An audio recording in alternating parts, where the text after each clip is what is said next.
खाओगे? आओ मैं आपको दिखाती हूँ। तो ब्रेकफास्ट के लिए मैंने ऑर्डर किया ये धुएंधार जंगली आइसक्रीम। बहुत टेस्टी है। तो मैं पेड़ को वापस जोड़ देती हूँ, लग नहीं रहा है।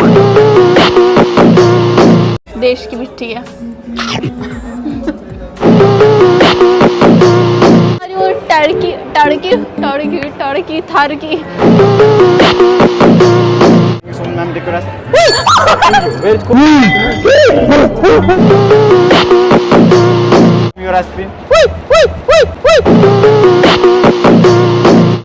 मेरी दीदी अभी भी जवान है।